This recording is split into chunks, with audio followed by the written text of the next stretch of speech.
Hi hello friends, ನಿಮಗೆ already ವಿಷಯ ಗೊತ್ತಾಗಿರ್ಬೋದು ಅಂತ ಅಂದ್ಕೊಳ್ತೇನೆ. ಯಾಕಂದರೆ ನಿನ್ನೆ ನಾನು ನೈಟ್ ಮಲಗುವಾಗ 11:30 ಆಗಿತ್ತು. ಹಾಗೆ ಯೂಟ್ಯೂಬನ್ನು ಓಪನ್ ಮಾಡಿದಾಗ C&R ರೂಲ್ ಅಂತ ಎಲ್ಲ ಕಡೆ ಲೈವ್ ಆಗಿ ಕ್ಲಾಸ್ಗಳು ನಡೀತಾ ಇತ್ತು. ನಾನು ಏನಪ್ಪ ಅಂತ ನೋಡುವಾಗ HSTR ಮತ್ತು GPSTRದು C&R ರೂಲನ್ನು ಬಿಟ್ಟಿದ್ದಾರೆ ಅಂತ ತಿಳಿತು. ಒಂದು ಸಲ ಶಾಕ್ ಆಯಿತು, ಅದೇ ಥರ ಖುಷಿನೂ ಆಯಿತು. ಯಾಕಂದರೆ ಇಷ್ಟು ದಿನ ನಾವು ಕಾತುರದಿಂದ ಕಾಯ್ತಾ ಇದ್ವಿ ಯಾವಾಗ ಬಿಡ್ತಾರೇನೋ ಅಂತ ಅಲ್ವಾ. ಅದಕ್ಕೆ ಖುಷಿ ಆಯಿತು.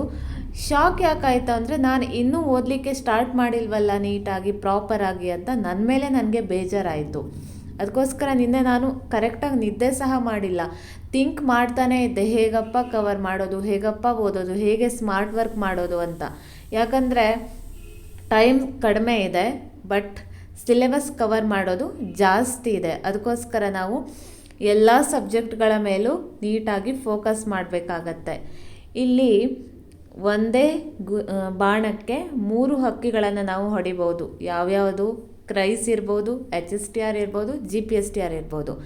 ಎಲ್ಲದಕ್ಕೂ ಸೇಮ್ ಸಿಲೆಬಸ್ ಅಂತ ಹೇಳ್ತಾ ಇಲ್ಲ, ಬಟ್ ಕೆಲವೊಂದು ಸೇಮೇ ಇರುತ್ತೆ. ನಮ್ಮ ಸ್ಪೆಸಿಫಿಕ್ ಸಬ್ಜೆಕ್ಟ್ ಯಾವುದಿರುತ್ತಲ್ಲ ಅದು ಸೇಮೇ ಇರುತ್ತೆ. ಸ್ವಲ್ಪ ಡೀಪಾಗಿ ಕೇಳ್ಬೋದು, ಕೆಲವೊಂದರಲ್ಲಿ ಬೇಸಿಕ್ ಕೇಳ್ಬೋದು ಅಲ್ವಾ. ಅದಕ್ಕೋಸ್ಕರ ಯಾವುದನ್ನು ಓದ್ತಿರಲ್ಲ ಅದನ್ನು ಕರೆಕ್ಟಾಗಿ ಓದ್ತಾ ಹೋಗಿ.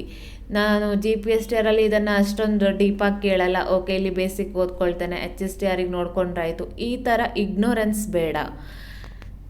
ನಾನು ಸಹ ಅದೇ ಥರ ಪ್ಲ್ಯಾನ್ ಮಾಡ್ಕೊಳ್ಬೇಕು ಅಂತ ಅಂದ್ಕೊಳ್ತಾ ಇದ್ದೇನೆ.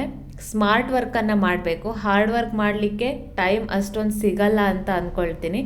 ಅದಕ್ಕೋಸ್ಕರ ಸ್ಮಾರ್ಟ್ ವರ್ಕನ್ನು ಸ್ಟಾರ್ಟ್ ಮಾಡಬೇಕು. ನನಗೆ ಒಂದು ಖುಷಿಯಾಗಿದ್ದೇನಪ್ಪ ಅಂದರೆ, ಮೊನ್ನೆ ಆದರೂ ನಾನು ಎಚ್ಚೆತ್ಕೊಂಡಲ್ಲ ಅಂತ. ಮೊನ್ನೆ ಮಾತ್ರ ನಾನು ನಿಮಗೆ ವಿಡಿಯೋದಲ್ಲಿ ಹೇಳಿದ್ದೆ, ನಾನು ವೀಡಿಯೋಸ್ಗಳನ್ನು ಇಷ್ಟು ದಿನ ನೋಡ್ತಾ ಇದ್ದೆ, ಆದರೆ ಪ್ರಾಪರಾಗಿ ಓದಲಿಕ್ಕೆ ಇನ್ನೂ ಸ್ಟಾರ್ಟ್ ಮಾಡಿರಲಿಲ್ಲ. ಇನ್ನು ಮುಂದೆ ನಾನು ಸ್ಟಡಿ ವ್ಲಾಗ್ ಅಂತ ಮಾಡ್ಕೊಳ್ತಾ ಹೋಗ್ತೇನೆ. ಏನೇನು ಓದಿದ್ದೀನಿ ನಿಮ್ಮ ಜೊತೆ ಶೇರ್ ಮಾಡ್ಕೊಳ್ತೇನೆ ಅಂತ ಹೇಳಿದ್ದೆ. ಬಟ್ ಇನ್ನು ಮುಂದೆ ಸ್ಟಡಿ ವ್ಲಾಗ್ ಅಂತ ಅಲ್ಲ, ಸ್ಟಡಿ ಚಾಲೆಂಜ್ ವ್ಲಾಗ್ ಅಂತ ಮಾಡಿಕೊಂಡು ಪ್ರತಿದಿನ ಇಷ್ಟು ಟಾಪಿಕನ್ನು ಕವರ್ ಮಾಡಬೇಕಂದ್ರೆ ಅಷ್ಟು ಟಾಪಿಕ್ ಕವರ್ ಆದರೆ ಮಾತ್ರ ನಾವು ಸಿಲೆಬಸ್ಸನ್ನು ಕವರ್ ಮಾಡಲಿಕ್ಕೆ ಸಾಧ್ಯ.